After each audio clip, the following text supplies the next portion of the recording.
nakita na nga po natin kung paano pong inaabuso ng House Committee ang kanilang kapangyarihan.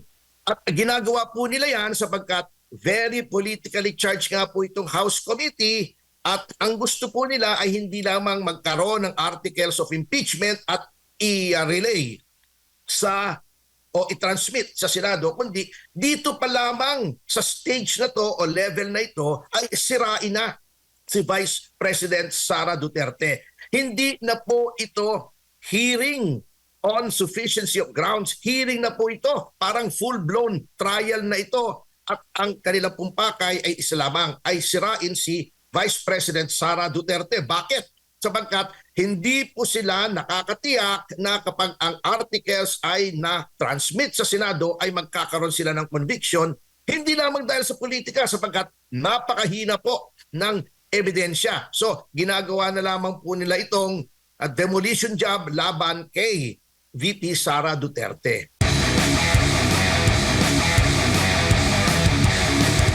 Pinapasumpi na nga ng Kamara itong sa kanyang SALN dyan po sa Ombudsman at willing naman daw yung Ombudsman magbigay ng SALN na dokumento tungkol nga dito kay Vice President Sara Duterte. Anong masasabi po ninyo? Yan nga po ang kinakataka ko. Alam niyo po, itong ginagawa ng chairman ng Justice Committee, si Representative Luistro, halatang-halata naman po na ito po ay labag sa batas. Sabagkat, bagamat sinasabi nila na talagang may hearing dyan sa Justice Committee kung mayroong nagsasampa ng mga impeachment complaints, bakit po sumusobra o lumalabis doon sa kapangyarihan that level? Ano po? Sabagkat, ang nakalagay lang po sa saligang batas at sa House Rules na tama sa function ng House of Representatives na mag-initiate ng mga impeachment complaints at ng articles of impeachment ay unang-una, i-determine nila ang sufficiency in form. Pagkatapos po noon, they should determine sufficiency in substance. Kung meron po noon, saka magde-determine ng sufficiency of grounds. Doon po pino-formulate o inilalatag yung article or articles of impeachment. Kung anong impeachable offense di umano ang ginawa noong impeachable officer. Yun po ay summary in nature. Hindi po yon trial, kundi hearing. May pagkakaiba po ang trial at hearing. Ang hearing po ay mas maigsi, ito ay informal at ito ay para sa isa lamang issue na yun po ang mahalaga para sa hearing na yon. Halimbawa po, etong hearing dito sa House, i-determine nyo lang ang sufficiency of ground or grounds. Yan po ay madedetermina o pwede na nating malaman kung ano-anong grounds ang dapat ilagay sa articles of impeachment base po doon sa complaint nung naghain ng reklamo, doon po sa answer noong respondent, and then meron pa po yung reply. Kung meron pong reply, meron din namang rejoinder. Kung wala, syempre wala na po. At meron po yung affidavits, counter affidavits. Doon po lamang sa complaint, makikita nyo na yung ebidensya.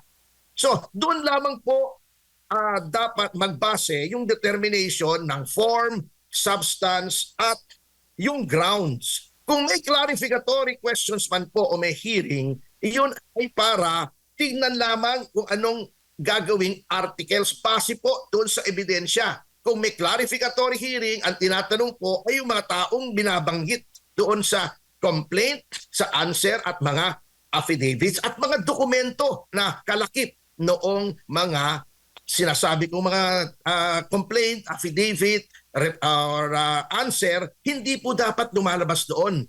Otherwise, magiging trial na po yun o talagang paglilitis na. At ang may kapangyarihan lamang pong maglitis ayon sa ating saligang batas ay ang Senado sitting as an impeachment court. Opo. Attorney, bago ko ipasok kay Partner Admar, kayo ho ba ay naniniwalang lulusot papaboran ng Supreme Court yung petisyong inihain kamakailan patungkol nga doon sa paghiling na mag-issue ng TRO ang Korte Suprema laban dito sa impeachment ni Vice President Sara Duterte, considering na masyadong mapolitika po ang issue ito? Ayoko pong magkomento sa isang pending case. Suffice it to state that in my considered opinion ay yun pong mga yung mga petitioner po noon are well within their right sapagkat nakita na nga po natin kung paano pong inaabuso ng House Committee ang kanilang kapangyarihan.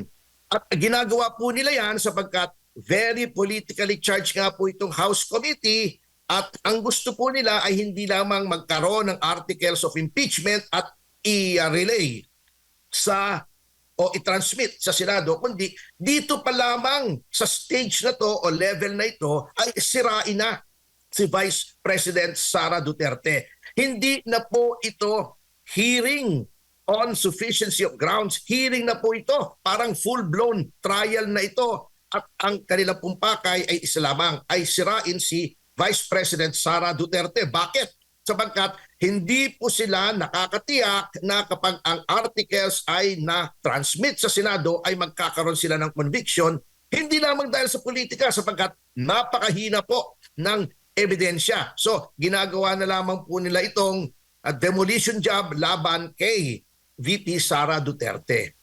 Attorney, magandang umaga.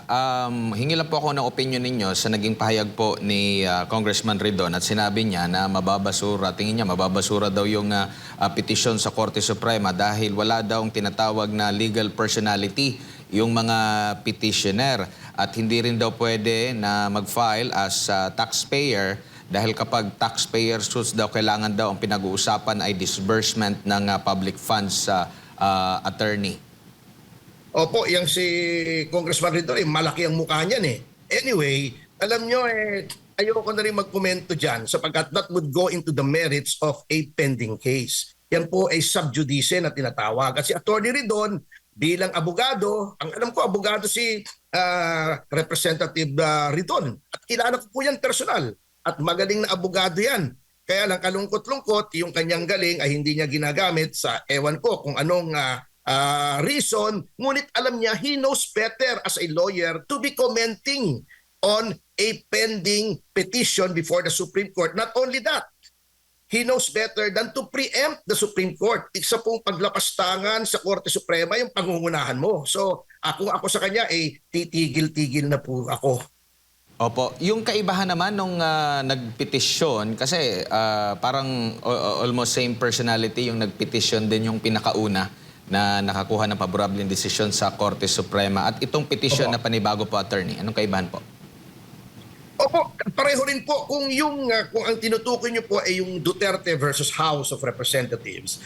Una po naghain si Vice President Sara Duterte dyan.